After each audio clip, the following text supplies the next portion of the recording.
Merci beaucoup. L'IPE pour nous, ça a été une institution qui nous a aidés au sortir de la colonisation, c'est-à-dire après les 15 premières années de notre indépendance. Je peux dire que si l'IPE n'avait pas existé, beaucoup d'États auraient connu beaucoup de difficultés dans la conduite de leur système éducatif.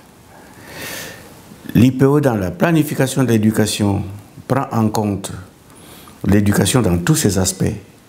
Et ce qui a été très intéressant pour nous, c'est cette éducation comparée, où vous trouvez, où les pays sous-développés d'époque se retrouvent entre eux, s'échangent leurs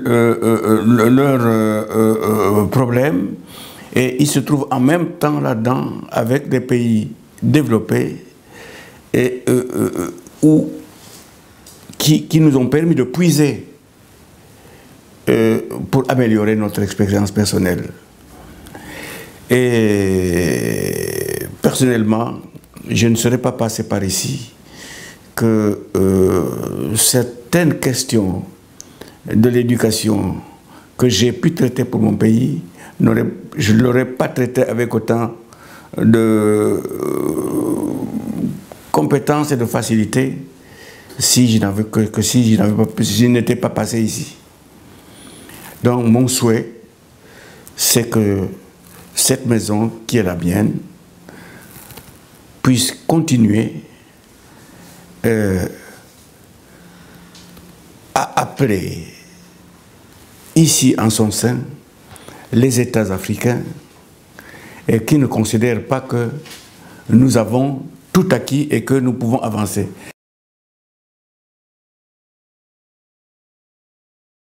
Je regrette que mon pays, depuis 2006, n'est plus présent ici pour recevoir la formation d'une année que les autres reçoivent.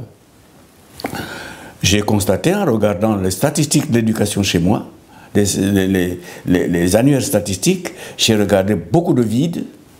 Ils sont traités avec une négligence telle que je ne vois pas comment, avec une telle négligence, on peut faire une analyse des tendances qui permettent d'améliorer la décision des décideurs de l'éducation nationale. Il y a trop de vide dans les statistiques. Est-ce par négligence? Est-ce que par insuffisance du personnel de l'éducation qui n'a pas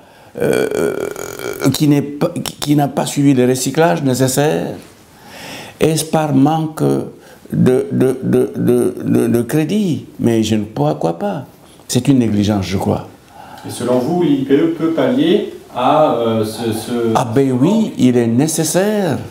C'est une institution qui est là au service des États membres.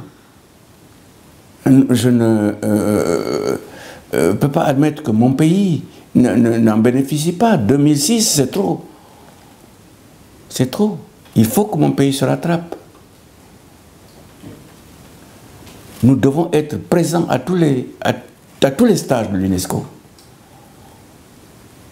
Nous avons certes une expérience à communiquer aux autres, mais je pense que nous avons beaucoup à apprendre encore des autres jusqu'à présent.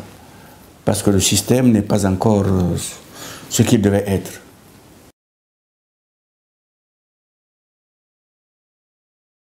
Nous sommes venus ici à l'IPE pour un stage, la Banque mondiale sur le financement de l'éducation. C'était d'ailleurs financé par l'UNESCO, par la Banque mondiale. Et le souvenir que j'ai, c'est que nous avons été encadrés par des professeurs éminents. Je me pose la question de savoir si ces professeurs existent encore, ou bien s'ils sont partis, combien sont encore en vie. Enfin, bref, je me souviens encore du professeur Letankoy. Il était extrêmement compétents. Je me souviens de Georges Alac, non, Jacques Alac, oui, qui était un professeur, je crois qu'il dirigeait à l'époque il était le directeur de l'Institut. Il a été très prévenant à notre égard et il comprenait prodigieusement les problèmes de chaque pays. Et nous avons dans nos bibliothèques, pour chacun de nous, absolument des écrits de Jacques Alac. Nous avons connu aussi M. Tangojour. Ce planificateur était aussi un homme extrêmement vertueux dans le système. Sans compter d'autres, M. Tibi, M. Lalaise, mais il y a des gens qui certainement venaient pour occasionnellement parce que appartenant à des systèmes, au système d'éducation français, soit à Saint-Cloud, soit à la rue d'Ulm, à Paris, mais ça a été des personnes vertueuses qui ont animé ici des modules. Et nous leur sommes très reconnaissants pour ce qu'ils ont fait pour nous, pour nos États. Nous leur souhaitons longue vie.